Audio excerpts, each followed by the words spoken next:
Supreme কোর্টের judgment, that is the law of the land. এবার সেই সুপ্রিম কোর্টের জাজমেন্ট সম্পর্কে আপনার ক্রিটিসাইজ করার অধিকার আছে, কিন্তু আপনার বীরভূম পুলিশের যে পুলিশ অনুব্রত মণ্ডলের কাছে গালাগালি খায় সেই পুলিশের অ্যাক্টিভিটি নিয়ে আপনার কোনো কিছু বলার অধিকার নেই। আমি জানি না বীরভূমে কি ভারতবর্ষের বাইরের কোনো সংবিধান চলে। এবার বলি, এটা এই চিঠিটা যখন আমি দেখলাম, আমার জানেন তো পুরাতন দিনে ওই ডাকাতরা যখন ডাকাতি করতে আসতো না, শুনেছি নাকি তারা চিঠি দিয়ে ডাকাতি করতে আসতো। তো আমার অনেকটা দেখে এরকম মনে হলো যে চিঠি সেই মানে আপনাকে অ্যাজ ইফ হুমকি দিচ্ছে যে আপনার উপরে লিগাল অ্যাকশন হতে পারে। আচ্ছা, আমি প্রথম প্রশ্ন করছি, আচ্ছা এই চিঠিটা দেওয়া হলো আন্ডার হুইচ প্রভিশন অফ ল?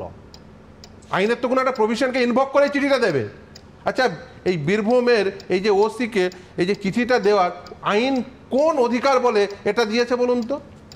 আচ্ছা বলুন তো, যে এই যে হুমকি দিচ্ছে সংবাদপত্রকে, এটা হুমকি, সরাসরি হুমকি সংবাদপত্রকে যে আপনি এই কাজটি করবেন না, প্রোহিবিট করছে।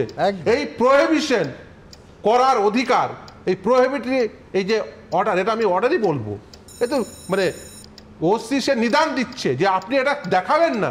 ভারতবর্ষের সংবিধান যে অধিকার দিয়েছে, বীরভূমের একজন ওসি সে সেই অধিকারটা কেড়ে নিচ্ছে, কি সংবিধানের ঊর্ধ্বে নাকি? আমি মনে করি এই ওসির বিরুদ্ধে ইমিডিয়েট তার ঊর্ধ্বতন কর্তৃপক্ষের তাকে শোকজ করা উচিত, তাকে জানতে চাওয়া উচিত under which provision of law তুমি এটা করেছো, এবং তুমি ডিকটেট করছো সংবাদপত্রকে যে কিভাবে তারা অ্যাক্ট করবে।